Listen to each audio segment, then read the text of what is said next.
Welcome into a Friday, June 26th edition of PFTPM. I was thinking about not doing it today, but then I remembered, hashtag no days off, except when we take days off, but not today.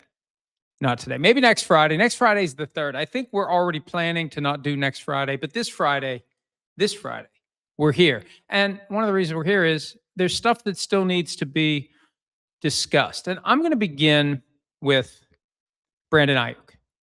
I posted this last night at PFT after we saw 2 more videos from Brandon Aiyuk throughout the day on Thursday. One, he's in an empty closet, but for a backpack that is sitting on a shelf. He goes in and he starts pulling out handfuls of cash, throwing them on the ground, eventually puts the backpack on and walks out. Then later, wearing the Commander's hat, giving out the web address to buy Commander's tickets. He's made no bones about his desire to play for the Commanders. And I've been saying that the solution for him is simple. He just needs to show up at training camp and they'll cut him because, number one, they can't keep him from practicing if he shows up. Number two, when he sets foot on a practice field, if he suffers a season-ending injury, they owe him more than $26 million. But I saw someone mention that he's still on the left squad list. And I looked up the 49ers website, and he's not on the roster.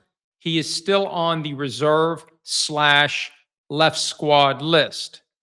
That is the nuclear option that a team uses when a guy who's already in the building leaves. That's why it's always better to hold out and never show up for training camp than show up and leave. Because once you are there and leave at any point, the team can set in motion a process that results in you being shut down for the entire year. You can't play for anyone, can't be traded, can't be cut.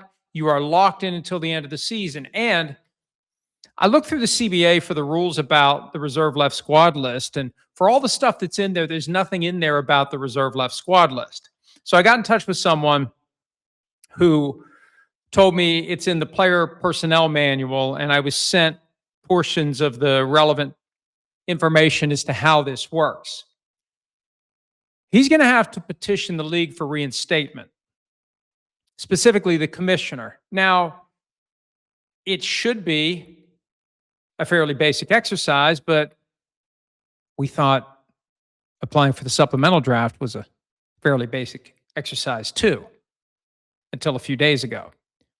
So even though it may be something that has been rubber stamped in the past, not so sure the rubber stamp would be used now because of the stuff that Aiyuk has been doing. It's just a bad look for everyone.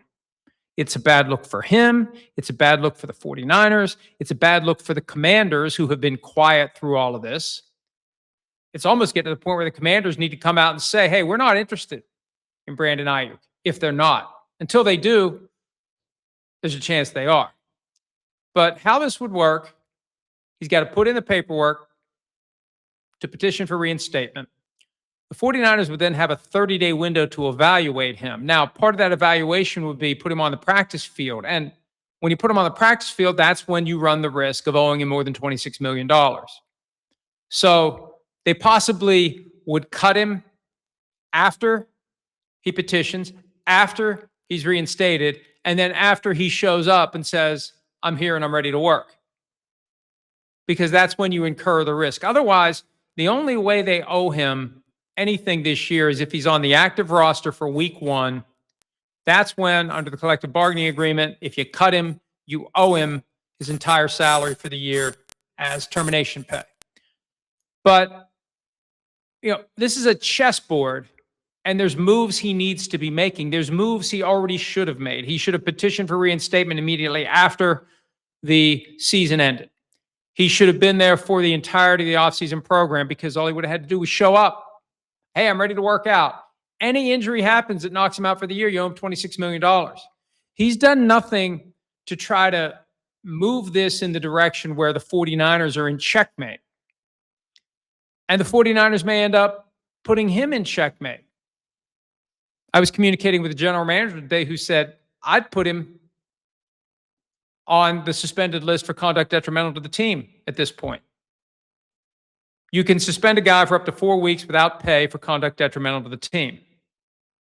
And then if he continues to engage in conduct detrimental to the team, you can suspend him again. Now, in order to do it right, there needs to be a proper papering of the record. There needs to be letters to the player explaining that you need to stop this, that if this continues, you will be found to have engaged in conduct detrimental to the team. And maybe that's why he deleted the 2 videos from several weeks ago that attacked the 49ers. And he hasn't directly attacked the 49ers. What he's been doing is cozying up to the Commanders.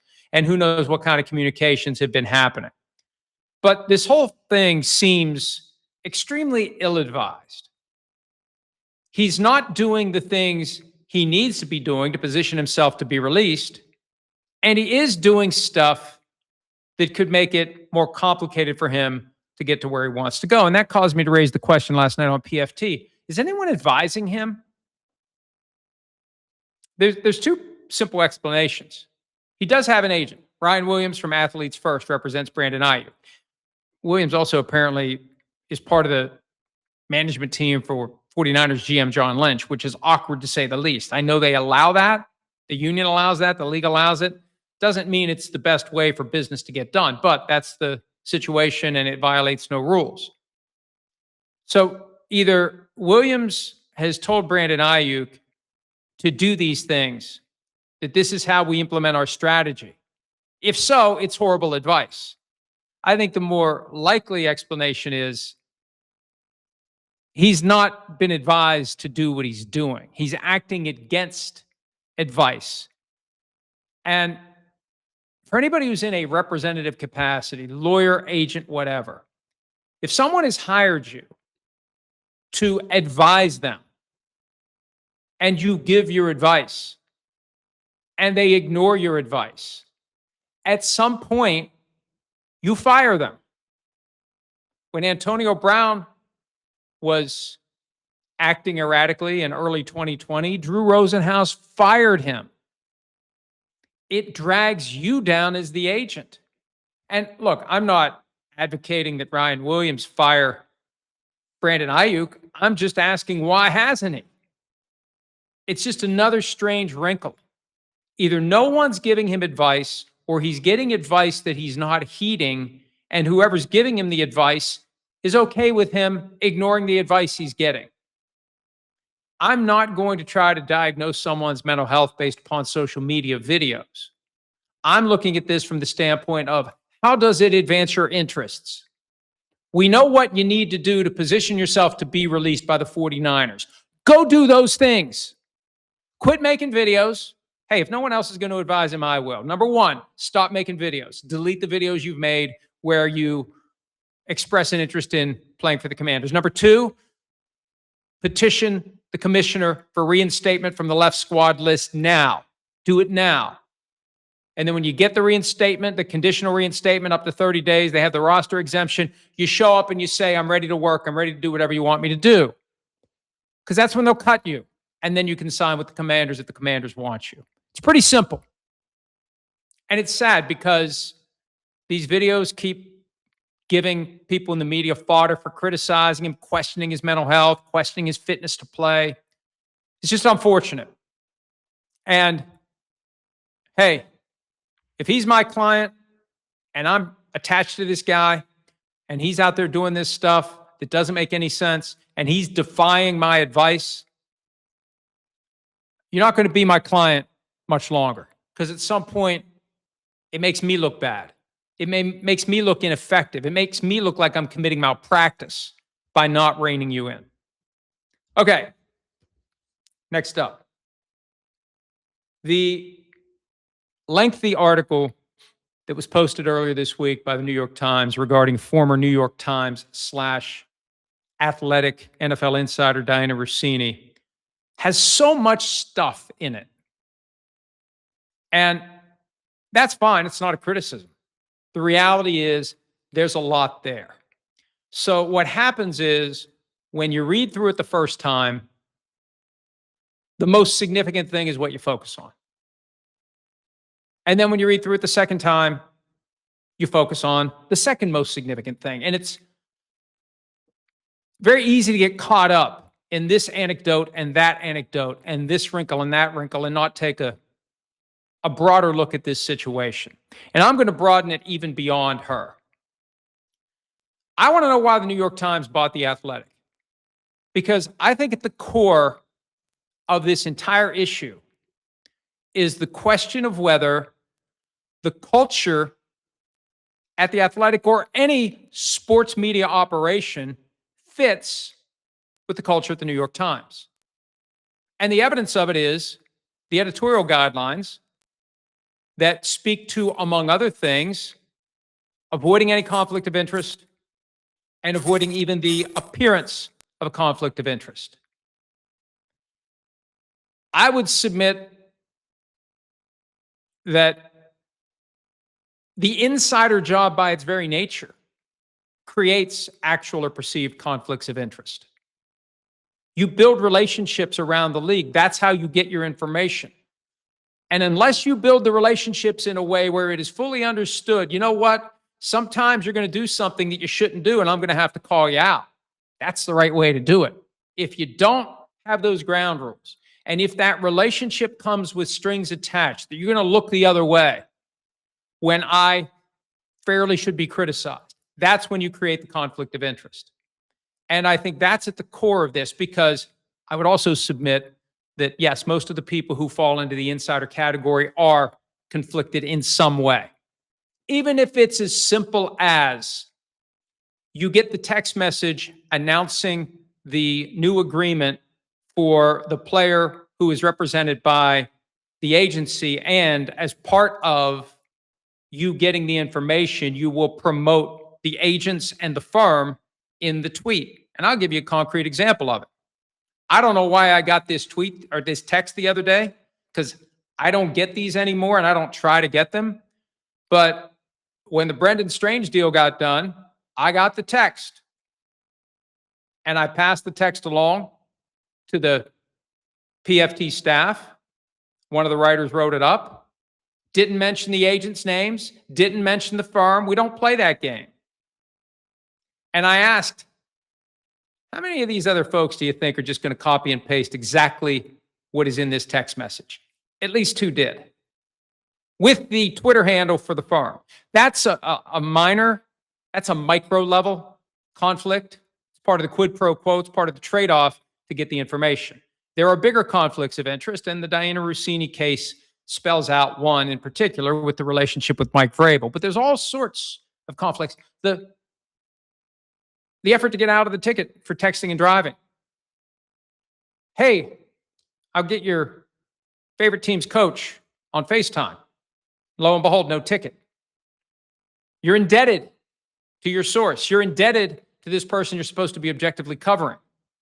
That's where the conflict comes from. And my point is this. The New York Times has a bar that's here. I don't think The Athletic had the same bar. And if you're going to buy The Athletic as a business proposition, and they always say you need to have a firewall between business and journalism. Well, if you're going to add an existing journalism company, you can't have a firewall between your standards as the New York Times and the Athletic standards that were pre-existing. And that gets into a lot of the conflict. There's been reports about this. John Orand of Puck delved into this. I've seen others looking at these deeper issues of the New York Times culture, the culture at the Athletic, and the resentment that it creates. Because you've got reporters at the Times who are held to a high standard. And if they see reporters from the Athletic being held to a lesser standard without consequence, they're going to be upset. And obviously, Dianna Russini's become the flashpoint for that. So that's the subtext of the entire effort. And also, I think the Times felt compelled to engage in some journalism as it relates to the biggest off-field story in the NFL over the past 3 months, because they hadn't. The Athletic had kind of checked the box. There was a very simple report at some point, but nothing like what we saw this week. And as I said the other day, I think that it's the appetizer for the official announcement of the conclusion of the internal investigation that the Athletic has been conducting for 2.5 months now. Ever since they became aware, really, as explained in the New York Times article, ever since they saw all the photos from the couples only resort in Sedona. And that leads to my next concern. Beyond the issue of the cultural conflict between the Athletic and the New York Times, there's a lesson to be learned as it relates to how to deal with trouble. And in any workplace, in any organized setting, school, home, friendships, anything when you're part of a group, there will be times where you screw up. And I think that more than anything else, your behavior when you have screwed up and you learn you have screwed up is the truest and most clear form of character revelation. How you act in those moments says a lot about who you are. Now, I'm not here to pass judgment on Dianna Russini. I'm just here to recount the facts that were harvested by the New York Times and that were included in the article. But it was already known that she was approached by someone from the New York Post on Easter Sunday with these photos.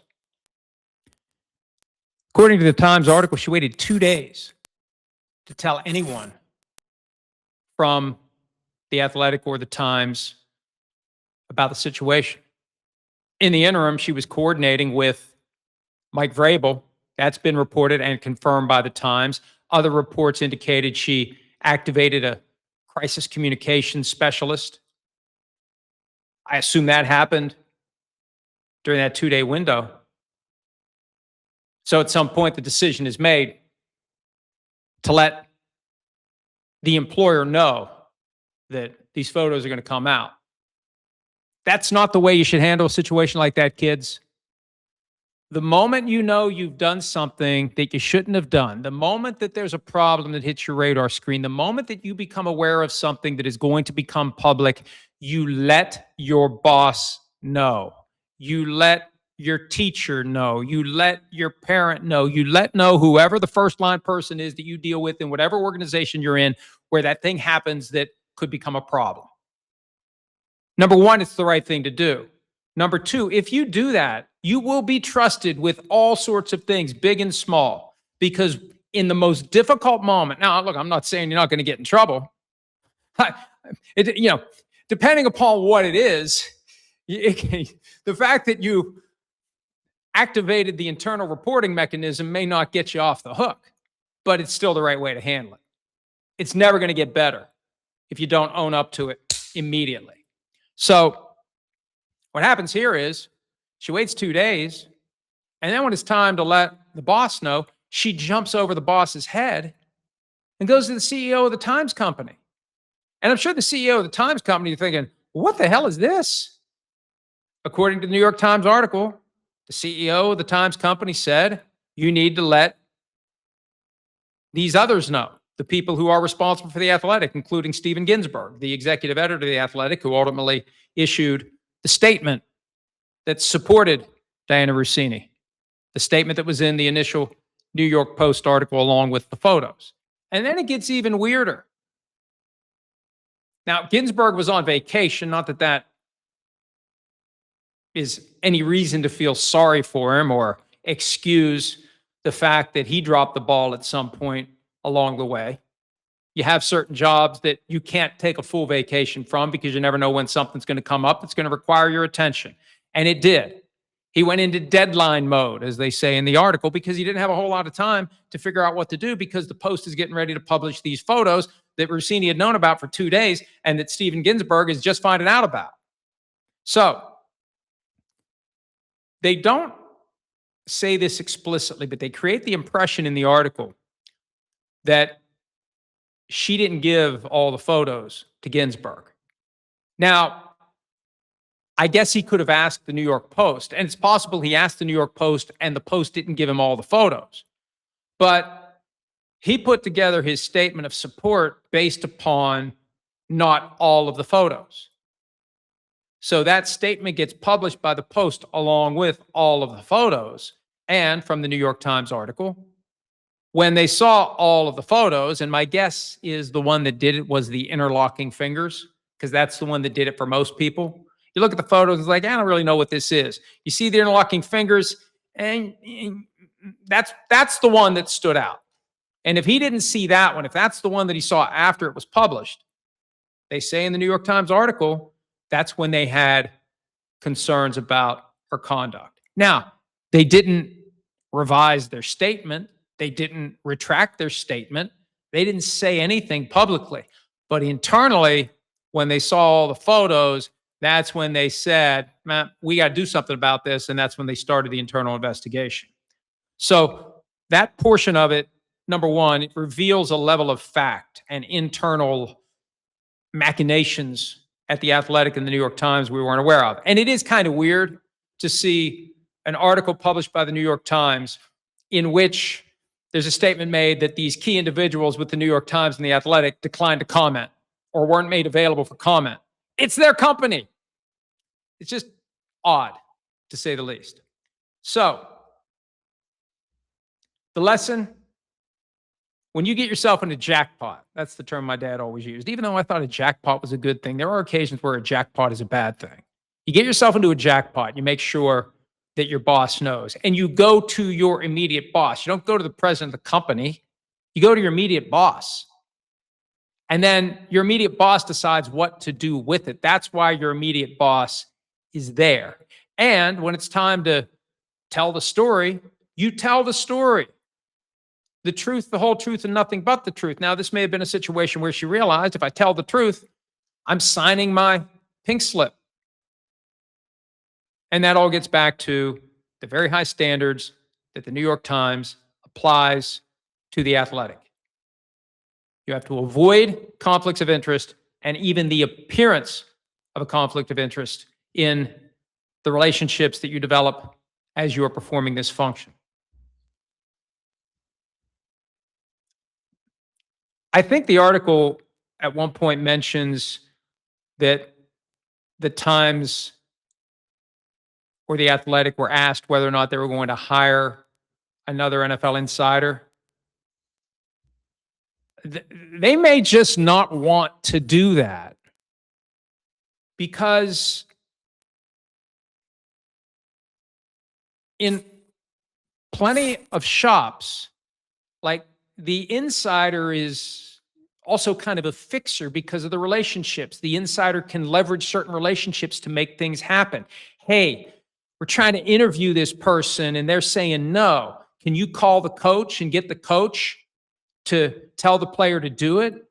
Can you get the player to do it? You know the player, get the player to do it. And look, part of that is just efficiency of an operation. But if you're going to hold a journalist to a high journalistic bar, that's where that can become a little problematic. And that's why one of the things they're looking at is Russini's role in setting up a sit down between Zach Rosenblatt and Mike Vrabel. It's part of what they're reviewing. They're not reviewing Rosenblatt's reporting. They're reviewing the fact that she set this thing up. And Rosenblatt, by the way, who works for the Athletic, declined comment to the New York Times, which owns the Athletic. One last point on this. Tony Farmer, who has been dog on a bone with this story, even when it's slow. I mean, there have been times where there's really nothing to say about this, and he still finds something to say about that. And I say, bravo. That is commitment, that is passion, that is zeal, and that's the kind of thing that keeps a story alive. When a story shouldn't die simply through the passage of time. A story should only die when all questions about it have been adequately answered. There are plenty of questions about this situation that have not adequately been answered. One of the things he's been focused on is the refusal of the Associated Press to release her ballot from 2025. Who'd she vote for Coach of the Year? Who didn't she vote for in positions 2, 3, 4, and 5?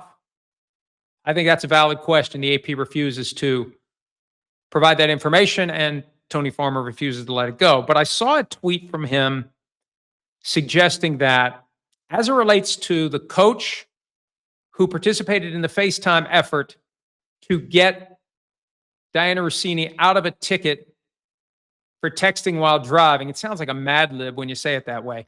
But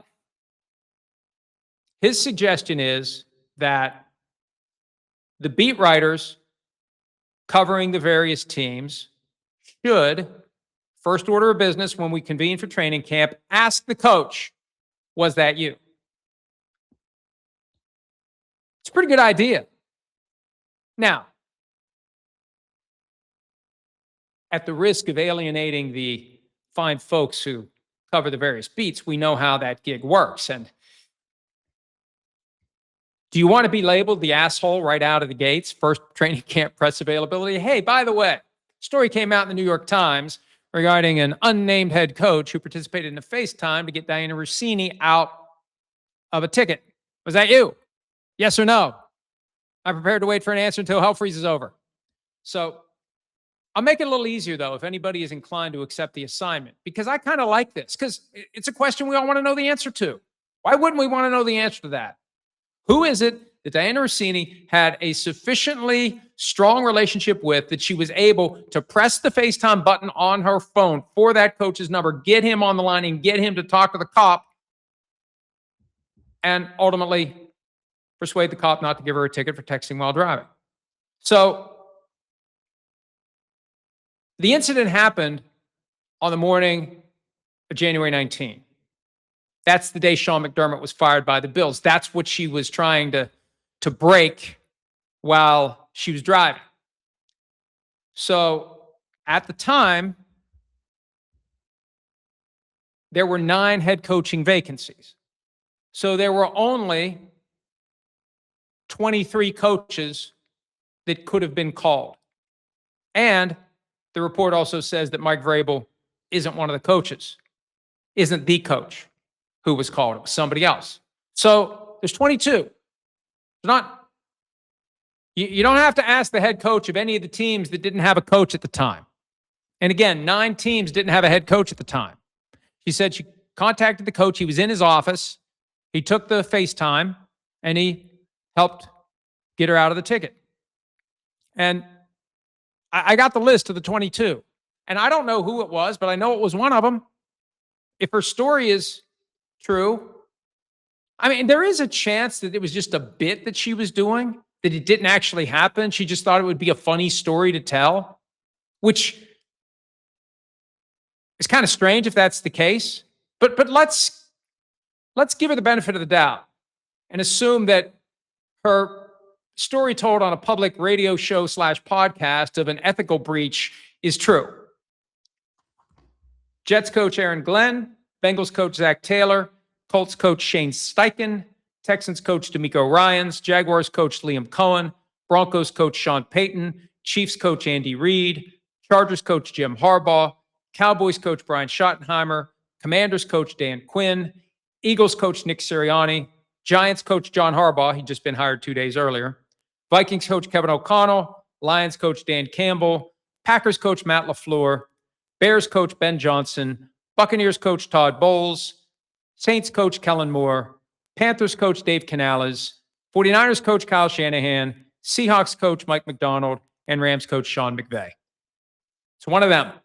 Now, hey, I guess I could send a text or an email to the PR people for all these teams and ask the question, was it your coach? Maybe I will. What are they going to say? No comment, not respond. They may not be happy, but I don't have to go in there and deal with the coach and the players and just the vibe in the building every day. It's easier for somebody who doesn't have to show up every day to be the asshole. But it's a fair question.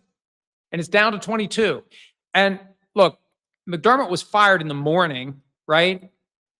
I think we just finished. It was the day after the Bears Rams game at Soldier Field. It was Monday morning.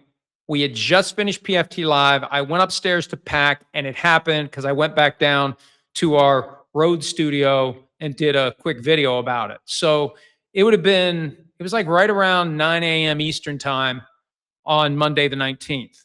So, I mean, does it take the West Coast guys out of play? I don't know. I don't know what time those guys get in. But it was somebody who was in his office working when the FaceTime message was initiated. And again, we don't go looking for these stories. We don't pick the stories pick us.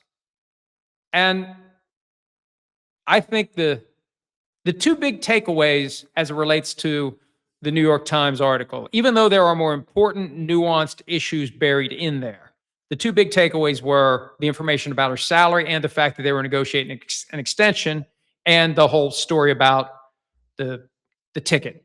Because it opens with that, and then later there's a comment made that the conduct was viewed as unacceptable by The Athletic and the New York Times. So I suspect that incident is going to be reiterated in the internal investigation report.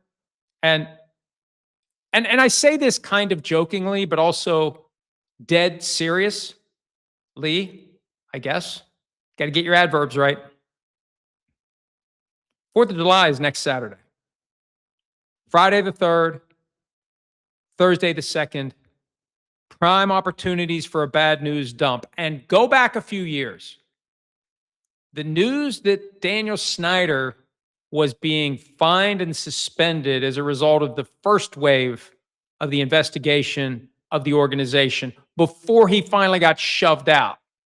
There was the Beth Wilkinson phase, and then there was I can't remember the name of the lawyer, used to be the chairman of the SEC, I believe, somebody that the league has used time and again, Joanne something, I think. White. I think it was Joanne. I don't know. Anyway, there were two different lawyers involved. Just take my word for it. After the first phase, you had the suspension and fine, and then the second phase was via con Dios. But they dropped that information as to the consequences of phase one of the investigation on the Thursday before July 4 weekend. And it may have been that year that the 4th of July landed on a Saturday as well. Friday or Saturday. It was either Friday or Saturday that year. And so it got dropped out there because there was a lot of blowback. There was a lot of criticism, but there's no one around to talk about it. And by the time everybody gets back from 4th of July break, there's a hard reset. That's what happened.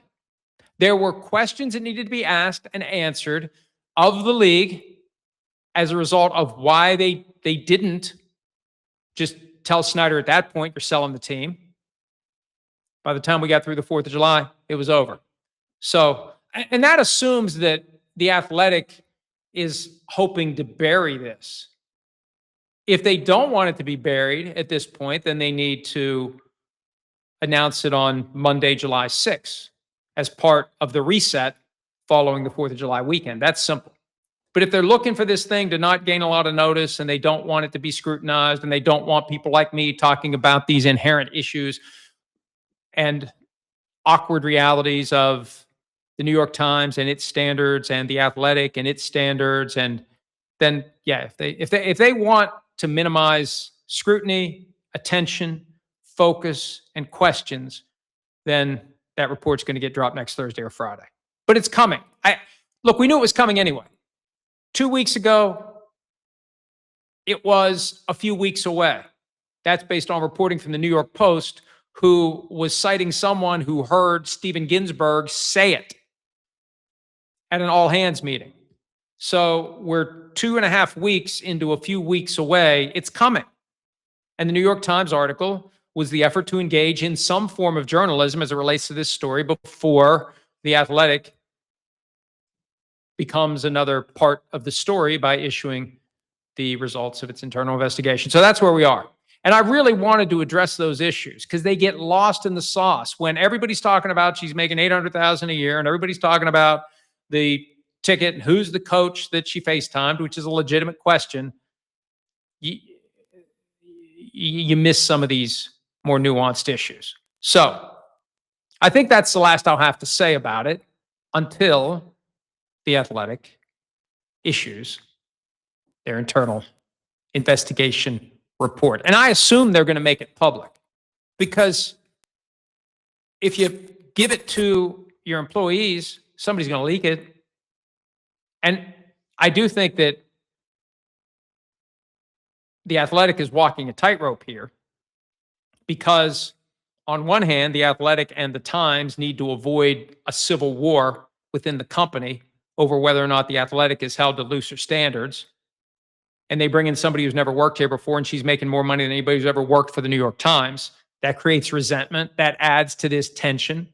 But on the other side of it, whatever you say, you better be right. Now, because she's a public figure, the bar for a defamation case is very high. But if she claims that what is being said about her is false, and with the reasonable exercise of diligence, they would have known it was false, that and even if you have a losing case, it doesn't stop you from filing the case just to vindicate yourself, just so you create the impression that you're doing everything possible to vindicate yourself, even if what they're reporting is true. All we've seen from her so far, the initial statement, strong denial, resignation letter, strong denial, and then nothing until the text message that she failed to condition as being off the record before sending it as part of the New York Times article. So that's it. No more from me until we hear from The Athletic. No more from me until Monday, until we have a full weekend of news, developments, whatever else is going on in the NFL. Something's going to be going on. It's supposed to be the slow time. There is no slow time. I'm come to the conclusion that the NFL has grown to the point where there is no slow time. Maybe it's a little slower, but there's still always something going on. So please, this weekend, I know you're not working and you're more inclined to visit non-work websites when you are working. But while you're not working, dial us up at profootballtalk.com. I guarantee you we will have something there. There will be something worth writing about, something worth talking about, something worth reading about, something worth thinking about at PFT. Thanks as always for some of your time. Have a good and safe weekend. See you back here on Monday. Hi, it's Mike Florio. Thanks for watching PFT on YouTube. Hit subscribe for the latest news and analysis from Pro Football Talk.